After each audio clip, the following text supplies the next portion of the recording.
Hey guys, my name is Neha and you are watching Spoken English with Neha. Today I have taken for you most requested video preposition.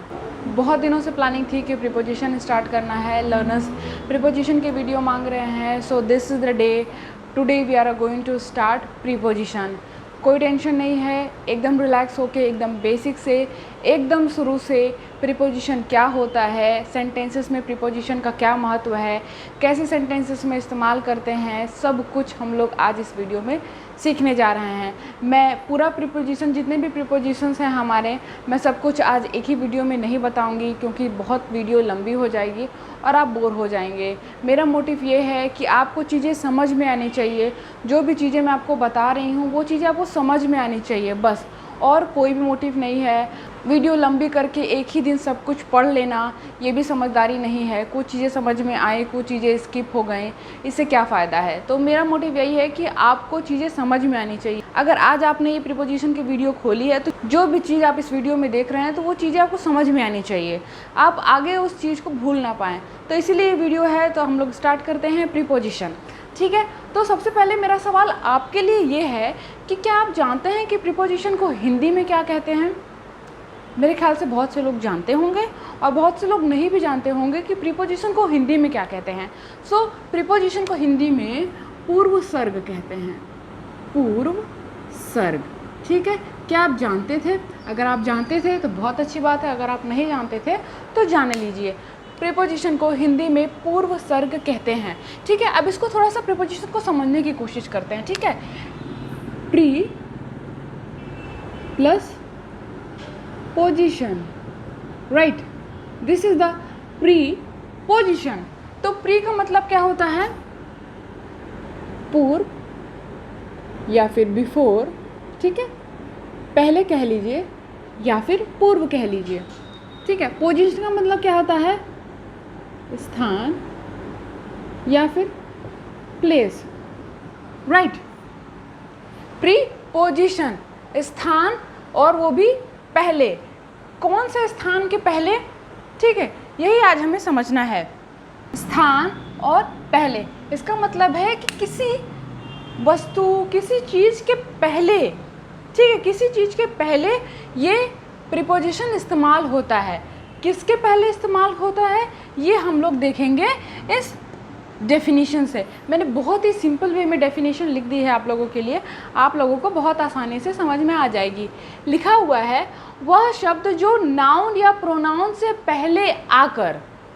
ठीक है, मतलब कि noun और pronoun से पहले आकर के प्रीपोजिशन अन्य शब्दों से अपना कनेक्शन या फिर संबंध बताता है या फिर बनाता है. ठीक है, जैसे कि अगर मैं एग्जाम्पल लूँ, I am in a class.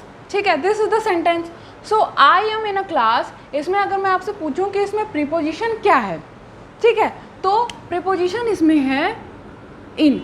आई हमारा सब्जेक्ट है, एम हमारा हेल्पिंग वर्ब है, और क्लास हमारा, आप ए कह सकते हैं, हमारा आर्टिकल है, और क्लास आप कह सकते हैं नाउन है. ठीक है, तो इन जो है वो अ क्लास, नाउन के पहले आ रहा है, राइट. नाउन के पहले हमारा इन आ रहा है, और इन जो है वो क्लास और मेरे बीच का संबंध बता रहा है. अगर मैं इसको सिर्फ ऐसे लिख दूँ, I am a class, I am a class, तो हमारा सेंस क्या बन कर के आएगा कि मैं एक क्लास हूँ, मैं एक क्लास हूँ. तो आपको समझ में आ रहा है कि एक प्रीपोजिशन की अहमियत बहुत ज़्यादा होती है इंग्लिश में. ठीक है, तो इसीलिए हमें प्रीपोजिशन पढ़ना चाहिए, पता होना चाहिए कि प्रीपोजिशन का इस्तेमाल कहाँ और कैसे होता है, वो भी क्यों होता है. ये भी, इसका भी जवाब आपको मिल गया. I am in a class, सो मैं क्लास में हूँ. ठीक है, मैं क्लास में हूँ. तो मैं को दर्शाने के लिए हमें यहाँ पे इन का प्रयोग करना है, जो कि एक प्रीपोजिशन के रूप में यहाँ पे है, और क्लास और मेरे बीच का संबंध बता रहा है. ठीक है, कनेक्शन बता रहा है. ठीक है, आपको समझ में आया कि वह शब्द का मतलब है जो भी हमारे प्रीपोजिशन होगा, जैसे after, before, between, towards, to, of, on, into. ठीक है, जो भी हमारा प्रीपोजिशन होगा वो नाउन या तो प्रोनाउन के पहले आएगा और अन्य शब्दों से हमारा कनेक्शन बताएगा। ठीक है, क्लियर है? तो ये थी हमारे प्रीपोजिशन की डेफिनेशन, आपको समझ में आ गई होगी। ठीक है, कोई भी डाउट हो अगर आपको किसी भी चीज़ से रिलेटेड तो आप मुझसे कमेंट सेक्शन में पूछ सकते हैं। ठीक, तो अब शुरू करते हैं। आज मैं आपके लिए बहुत ही कॉमन प्रीपोजिशंस लेकर आई हूँ जो हम लोग डेली लाइफ में बहुत ही ज़्यादा इस्तेमाल करते हैं। ठीक है, कहाँ करते हैं, कैसे करते हैं, कौन कौन से प्रीपोजिशंस हैं, अब हम लोग स्टार्ट करते हैं। पहला प्रीपोजिशन है आफ्टर। आप आफ्टर के बारे में जानते भी होंगे। ठीक है, आफ्टर हमारा एक प्रीपोजिशन होता है। ठीक है, जिसका प्रयोग बाद तथा पीछे के अर्थ में करते हैं। ठीक है, अगर आप नोट्स बना रहे हैं तो नोट्स में प्रॉपर लिखिएगा। ठीक है, अगर आप किसी चीज़ को लिख लेते हैं तो आपका कॉन्सेप्ट हमेशा के लिए क्लियर हो जाता है। आपने एक बार वीडियो देख ली हो कि ठीक है समझ में आ गया, बढ़िया है, लेकिन अगर आप उसी चीज़ को लिख लेते हैं तो वो ज़्यादा हेल्पफुल हो जाती है आपके लिए।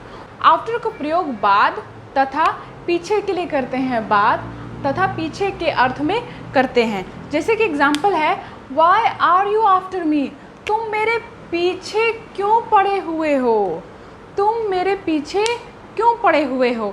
Y are you after me, तुम मेरे पीछे क्यों हो। ठीक है, पड़े हो या फिर तुम मेरे पीछे क्यों हो, पीछे। ठीक है, सीधे एग्जैक्ट पीछे। ठीक है, तुम मेरे पीछे क्यों पड़े हुए हो। क्लियर है? जैसे कि एक और example, after Delhi you will go to Goa, Delhi के बाद तुम गोवा जाओगे। दिल्ली के बाद के अर्थ में भी करते हैं, दिल्ली के बाद you will go to Goa, तुम दिल्ली जाओगे। ठीक है, आफ्टर का प्रयोग बाद तथा पीछे के अर्थ में करते हैं।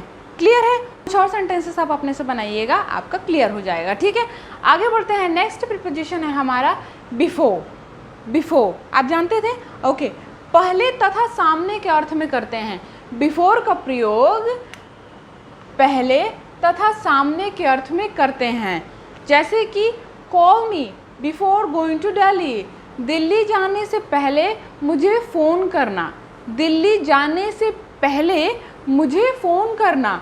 Call me before going to Delhi. बहुत सारे वर्ड्स जो प्रीपोजिशन है आप इस्तेमाल करते हैं डेली, आपको पता है, बट बहुत से लोग ऐसे हैं जिनको यह नहीं पता कि ये प्रीपोजिशन है, ये प्रीपोजिशन में आता है। ठीक है, so call me before going to Delhi, Delhi जाने से पहले मुझे कॉल करना। ठीक है, नेक्स्ट है, ये पहले के अर्थ में है, ये वाला बिफोर जो है वो पहले के अर्थ में है। नेक्स्ट है, don't talk like this before him, इस तरह उसके सामने बात मत करो, इस तरह उसके सामने बात मत करो। तो जो ये बिफोर हिम है वो सामने के अर्थ में हो जाएगा। ठीक है, इस तरह उसके सामने बात मत करो, don't talk like this before him. Clear है? नेक्स्ट प्रीपोजिशन है हमारा विथ। जानते ही होंगे आप लोग, विथ के साथ या से के अर्थ में करते हैं। I will go with my mother, मैं अपनी माँ के साथ जाऊंगी। ठीक है, I will go with my mother, ये हमारा प्रीपोजिशन है। I will go with my mother, मैं अपनी माता जी के साथ जाऊंगी। नेक्स्ट है, ही किल्ड विथ नाइफ, उसने चाकू से मार दिया, उसने चाकू से कत्ल कर दिया। ठीक है, तो आधार के लिए, किसी साधन के लिए भी हम विथ का प्रयोग करते हैं। ठीक है, ठीक है, तो नाइफ हमारा क्या हो गया, एक साधन हो गया, साधन ही है जिसका इस्तेमाल करके हम किसी की हत्या करेंगे। ठीक है, सो ही किल्ड विथ नाइफ, उसने चाकू से हत्या कर दी, उसने चाकू से कत्ल कर दिया। ठीक है, नेक्स्ट आते हैं हमारा, नेक्स्ट फोर्थ प्रीपोजिशन है हमारा बिटवीन। दो वस्तु या दो व्यक्ति के बीच के अर्थ में करते हैं, मतलब दो लोगों के बीच के लिए हम लोग बिटवीन का प्रयोग करते हैं। ठीक है, एग्जाम्पल से समझते हैं। Distribute this fruit between two people, मतलब इस फल को दो लोगों में बांट दीजिए, मतलब दो लोगों के बीच इस फल को बांट दीजिए। ठीक है, दो लोगों के लिए हमें बिटवीन का प्रयोग करना रहता है। यहीं पे मैं थोड़ा सा अमंग का भी बता दे रही हूँ, जब दो लोगों से ज़्यादा की बात होती है तो हम अमंग का प्रयोग करते हैं। ठीक है, distribute this fruit between two people. Next है, he doesn't want to come between us, वह हम दोनों के बीच नहीं आना चाहता है। He doesn't want to come between us, मतलब वो हम दोनों के बीच नहीं आना चाहता है। So this is the preposition and this is the preposition. Clear हो रहा है? ठीक है। नेक्स्ट टुवर्ड्स, टुवर्ड्स के ओर के अर्थ में करते हैं, की ओर, ठीक है, की ओर के अर्थ में। जैसे he is going towards market, वह मार्केट की ओर जा रहा है, वह मार्केट की ओर जा रहा है, ठीक है। I am looking towards him, मैं उसकी ओर देख रही हूँ, मैं मोबाइल की ओर देख रही हूँ, ठीक है, वह तुम्हारी ओर देख रहा है, ठीक है। इन दैट सेंस टुवर्ड्स के ओर के अर्थ में करते हैं। He is going towards market, towards हमारा प्रीपोजिशन है। I am looking towards him, ठीक है। कुछ और प्रीपोजिशंस देखते हैं। नेक्स्ट है हमारा बिसाइड। ध्यान दीजिएगा, मैं बोल रही हूँ बिसाइड, ना कि बिसाइड्स। अगर आप बिसाइड्स बोल देते हैं तो अर्थ हमारा बदल जाता है। बिसाइड्स का मतलब होता है के अलावा, ठीक है, थोड़ा ध्यान दीजिएगा। बिसाइड का मतलब है के बगल में। बिसाइड, बिसाइड का प्रयोग के बगल में के अर्थ में करते हैं, ठीक है।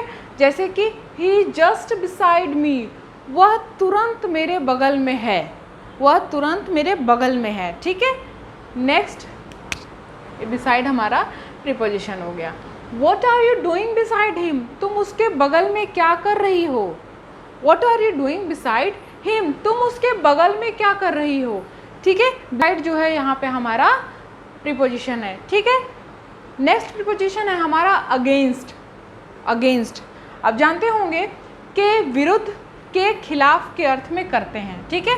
Against, I am not against you, मैं तुम्हारे खिलाफ या फिर मैं तुम्हारे विरुद्ध नहीं हूँ।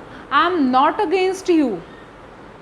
You can't hear anything against him, तुम उसके खिलाफ या फिर उसके विरुद्ध कुछ नहीं सुन सकते हो, तुम उसके खिलाफ कुछ नहीं सुन सकते हो, ठीक है। I can't hear anything, sorry, you can't hear anything against him, ठीक है, क्लियर है। नेक्स्ट प्रीपोजिशन है बिलो। बिलो का मतलब होता है नीचे के अर्थ में किया जाता है। Don't write below the line, इस लाइन के नीचे कुछ मत लिखिए। Don't write below the line, ठीक है। आप यहाँ पे देख रहे हैं कि कुछ टच होने की स्थिति नहीं है, ठीक है, कुछ स्पर्श होने की स्थिति नहीं है, लेकिन आप नीचे की ही बात कर रहे हैं। Don't write below the line. He is, below हमारा प्रीपोजिशन हो जाएगा। He is below the manager, वह मैनेजर के नीचे है, ठीक है, मतलब उसकी पोस्ट मैनेजर के नीचे है। He is below the manager. Clear है, क्लियर हो रहे होंगे प्रीपोजिशंस। इसमें ऐसा कुछ नहीं है जो आपको समझ में ना आए, बस आप जैसे कहते हैं ना कि थोड़ा सा वर्ड मीनिंग की तरह आपको इसे याद करना है, ठीक है। नेक्स्ट प्रीपोजिशन है हमारा बियॉन्ड। बियॉन्ड का मतलब होता है के परे या फिर के पार के अर्थ में करते हैं। एग्जाम्पल से समझते हैं। इट्स बियॉन्ड मी, ये मेरे परे है, मतलब ये मेरी समझ से बाहर है, ये मेरे से बाहर है। इट्स बियॉन्ड मी, ये मेरे से बाहर है, ये मेरे से परे है। तो ये जो बियॉन्ड हो जाएगा वो हमारा प्रीपोजिशन हो जाएगा। नेक्स्ट एग्जाम्पल है don't go beyond the school campus, इस स्कूल कैंपस के बाहर या फिर के पार मत जाना, इस स्कूल कैंपस के पार मत जाना, ठीक है। बियॉन्ड हमारा प्रीपोजिशन है। Next and last under. Under तो आप जानते ही होंगे, नीचे के अर्थ में करते हैं और स्पर्श अवस्था में नहीं होना चाहिए। बहुत ही common example, the cat is under the table, आप बचपन से सुनते आ रहे होंगे, the cat is under the table. So under जो है वो हमारा प्रीपोजिशन है। Your kid is under the bed, आपका बच्चा बेड के नीचे है, आपका बच्चा बेड के नीचे है। Your kid is under the bed, ठीक है। तो आज हम लोगों ने 10 प्रीपोजिशंस पढ़े हैं। आप कह सकते हैं ये हमारा पार्ट 1 है। नेक्स्ट वीडियो में मतलब कि पार्ट 2 में हम लोग कुछ और प्रीपोजिशंस देखेंगे और लर्न करेंगे, ठीक है। ऐसा कुछ नहीं था जो आपको समझ में ना आया हो। अगर कहीं भी कोई भी दिक्कत आपको लगी हो तो आप मुझसे पूछ सकते हैं, ठीक है। तो नेक्स्ट पार्ट में हम लोग कुछ और प्रीपोजिशंस देखेंगे। और जो ये ऑन, इन, एट में जनरली लोग कंफ्यूज रहते हैं, इसके लिए मैं आपको अलग से सेशन में, अलग वीडियो में मैं आपको समझा दूँगी, ठीक है। तो आज के लिए इतना ही, ज़्यादा लंबा नहीं करते हैं, ज़्यादा लंबा हो जाएगा तो आपको समझने में दिक्कत हो जाएगी, बोरिंग हो जाएगा, ठीक है। आज के लिए इतना ही। ऐसी और भी वीडियोस देखने के लिए आपको मेरा चैनल सब्सक्राइब ज़रूर करना होगा, और सब्सक्राइब करने के बाद एक बेल आइकन आता है, उसे ज़रूर प्रेस करिएगा, और अपने फैमिली में, फ्रेंड्स में, अपने सारे ग्रुप्स में वीडियो को शेयर ज़रूर कीजिएगा, क्योंकि जो नहीं जानता है वो भी सीख पाएगा। ठीक है, तो मिलते हैं नेक्स्ट वीडियो में। अगर आपको वीडियो अच्छी लगी हो तो वीडियो लाइक कीजिएगा। मिलते हैं नेक्स्ट वीडियो में, तब तक keep practicing. Thanks for watching. चाहें तो इस टॉपिक का स्क्रीनशॉट भी ले सकते हैं। Thanks for watching guys.